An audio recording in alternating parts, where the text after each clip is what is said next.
What's up, guys? Dave here from iOgrapher. Today, we're going to take a look at how to connect an iPad to your computer so that you can use it on Zoom.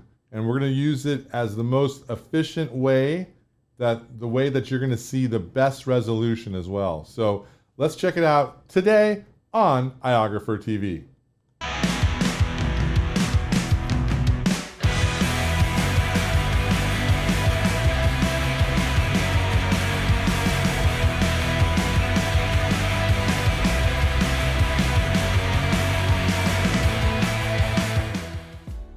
All right, welcome back. I'm so excited today. Got my new setup going on, and it's just a lot of fun. So I had some questions from people out there asking me, how do they show their laptop during a Zoom call so that they can show drawing, any kind of art or something. Maybe they're making sketches or whatever, and they want to show the students how to do that. I mean, maybe you're trying to show math problems, I don't know. But it's easy to do, so let's jump in on how we're going to do that. So first of all, there's a couple things you're going to need. You're going to need your device, and this can be a phone, an iPhone. This could be your iPad, and it can be either one. Maybe you just have your iPhone and you got Zoom, and you want to just connect the iPhone and use one of the drawing apps in it. You certainly can do that. So a couple of things that you're going to need. You're going to need an HDMI cable, and we'll put a link down for that one. You're going to need something to connect the HDMI cable so that it speaks from the iPad or iPhone into the computer. So there's a couple of things that you can look at. One of them you're going to need is this one. Let's turn it upside down. This is the Lightning to digital AV adapter. So it's got power here and then HDMI. So you would plug this into your iPhone and then into power as well so that you can keep the iPhone running and it doesn't drain. If you're using the new iPads with the USB-C connection, Best Buy has a great one from Insignia. It's really inexpensive, and it has HDMI here. And then once again, over here is power. So you've got some options to do all that.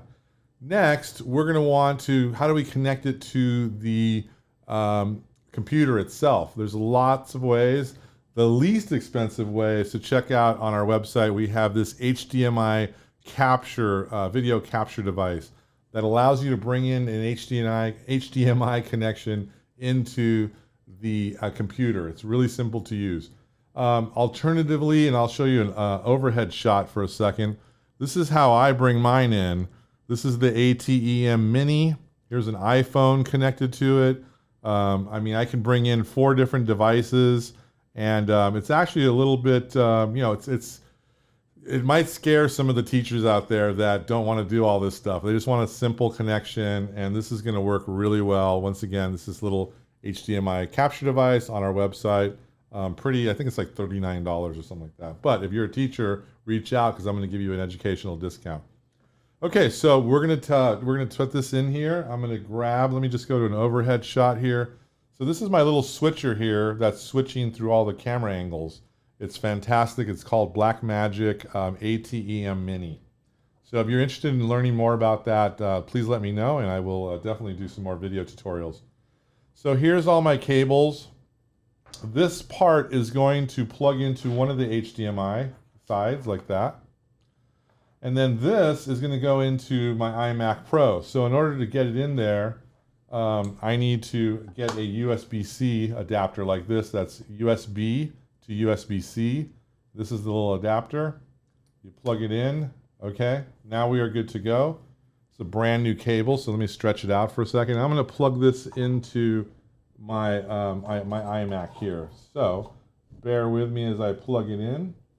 There we go. Okay, now I want to plug this into the iPad here. So I'm going to go move it over a little bit, give us a little room here. Here's the iPad plugged in. And then I'm going to plug it into the HDMI in the middle here. And there we go.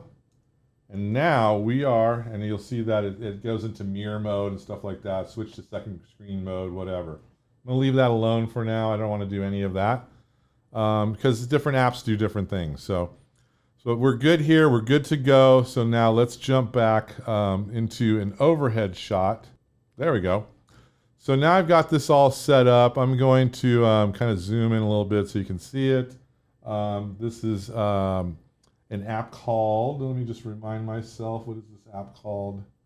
Explain EDU. And it's something really fun because you can record what you're doing on this and send it out to the students later. So over here I've got Zoom going on, and let me find my Zoom here. There we go. So I'm going to, in the video section here, you should see this. Let me just make sure you see this. There we go. In the video section here, on the bottom where it says Start Video, you'll have an option to switch into which camera you want to see. So we're going to pick USB video. That's the one we just plugged into the computer. And if I click that once and turn it on, there you see what's going on there. So, and then here's the screenshot below of this. So I just wanted to kind of give you an example of what this is going to look like. So I'm going to draw, and we're going to see there's like a lot of latency or whatever. Let's start up here at the top, and I'm just going to go like this and like this. And I honestly didn't see any latency. So what latency means is there a delay from the iPad going over to the screen. I'm not seeing that. If you are, let me know. But you know, we can do stuff 2 + 2 = 4, whatever. You can draw houses, right? And how people can get into the house. And then we're going to do a little green here for the tree. So, I mean, you can do all kinds of stuff with your iPad so that the students on Zoom calls can see that. And like I said, it's really easy. It's just picking the connection so that the students are watching your device. So, you know, you don't have Zoom is not a multicam app. It's going to show whichever camera that you choose. So you've chosen USB, and this is it. Let me just refresh this all a little bit. If I just tap out of this. So you can do your entire math lesson here. You can do, gosh, I don't know what else. I haven't been in school for a long time. But I have seen my sons, you know, -b ± square root of b squared over -4a over, I don't know, 2 times. I was trying to remember the Pythagorean theorem, and I don't remember it. Anyhow, you can see how easy it is and how it all connects. We're USB, we're HDMI out over to HDMI to the computer, and then we're in Zoom, and we're choosing the right area in Zoom, and it's just really, really simple to use. So I hope this helps you guys out there. Please do me a favor in the comments and tell me what you think about this. We'll switch back to this view. I love my new setup. I'm able to switch back and forth really quickly, and I'd love to share this with you as well if you're interested. Anyway, please subscribe to the video and hit the bell so that you can be alerted on our next video. I'm Dave Basulto. I hope this helps some teacher out there. It would make my day if it did. I wish you all the best. You guys have a pleasant week, and I'll see you next week.